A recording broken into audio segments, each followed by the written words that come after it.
नमस्कार दोस्तों, स्वागत है आपका साइट फॉर वर्ल्ड के ऑफिशियल लर्निंग प्लेटफॉर्म पर, जहां स्टूडेंट्स और जॉब सीकर्स के लिए करियर, टेक्नोलॉजी और प्लेसमेंट से जुड़ी इंडस्ट्री ओरिएंटेड और प्रैक्टिकल नॉलेज दी जाती है। अगर आप अपनी स्किल्स को नेक्स्ट लेवल तक ले जाना चाहते हैं तो आप बिल्कुल सही जगह पर आए हो। चलिए शुरू करते हैं आज का इम्पोर्टेंट सेशन। नमस्ते स्टूडेंट्स, आज का टॉपिक है एक रियल वर्ल्ड iOS ऐप का स्ट्रक्चर कैसे समझें। आप रेडी हो?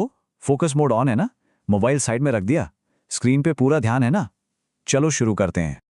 ओके, तो देखते हैं आज हम क्या क्या कवर करने वाले हैं। हम एक रियल ऐप मोबी स्काउट से शुरुआत करेंगे।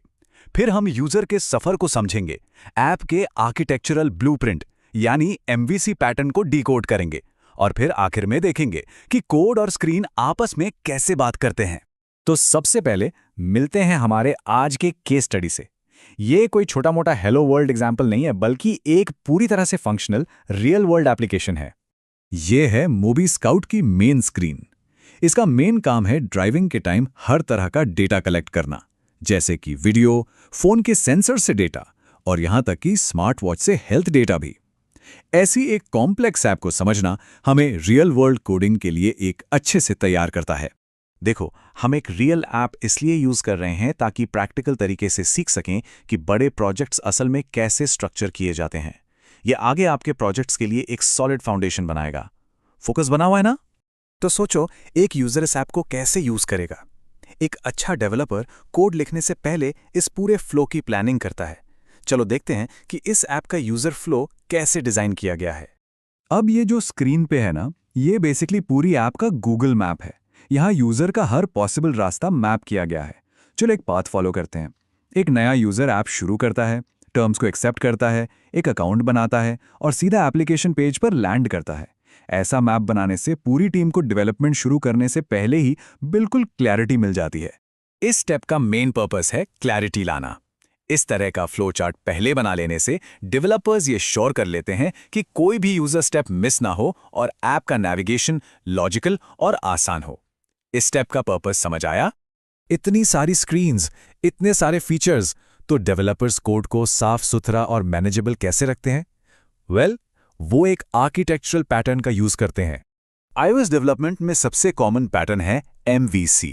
ऐसे सोचो कि आप अपने कोड के 3 हिस्से कर रहे हो: मॉडल यानी डेटा, व्यू यानी जो यूजर को दिखता है, और कंट्रोलर जो इन दोनों के बीच का ब्रेन है। और ये डायग्राम इस साइकिल को बिल्कुल साफ साफ दिखाता है। यूजर व्यू से इंटरैक्ट करता है, कंट्रोलर लॉजिक को हैंडल करता है और मॉडल डेटा को मैनेज करता है। इसी सेपरेशन ऑफ कंसर्न से कोड क्लीन और स्केलेबल बनता है। अभी क्या सीखा, समझ आया?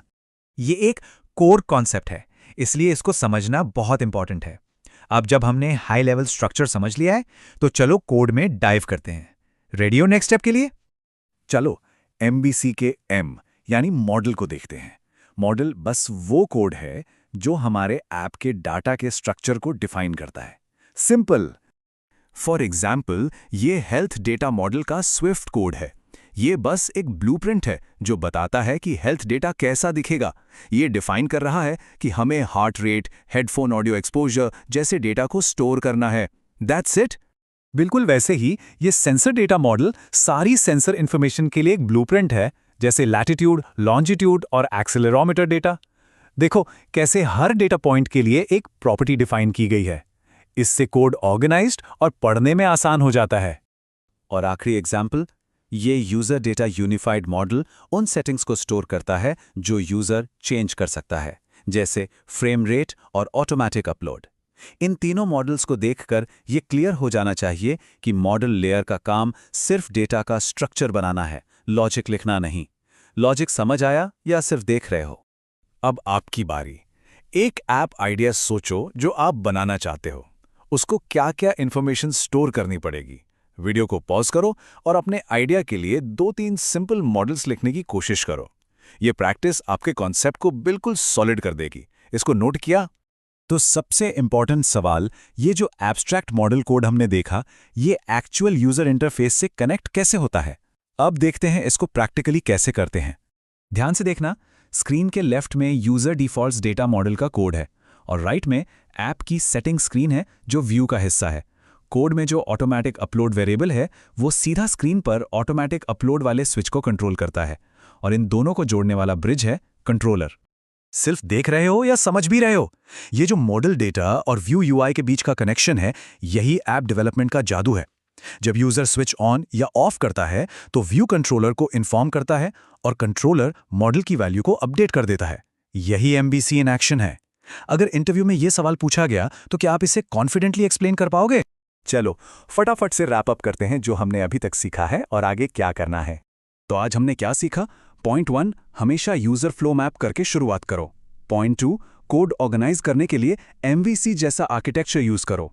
पॉइंट 3, मॉडल्स बनाकर अपने डेटा को डिफाइन करो। और पॉइंट 4, कंट्रोलर के थ्रू उस डेटा को स्क्रीन से कनेक्ट करो।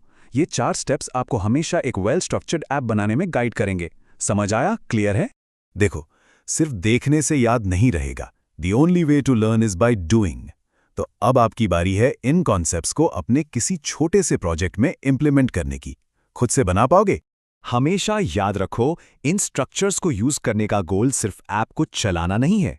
असली गोल है ऐसा कोड लिखना जो साफ हो और दूसरे डेवलपर्स आसानी से समझ सकें।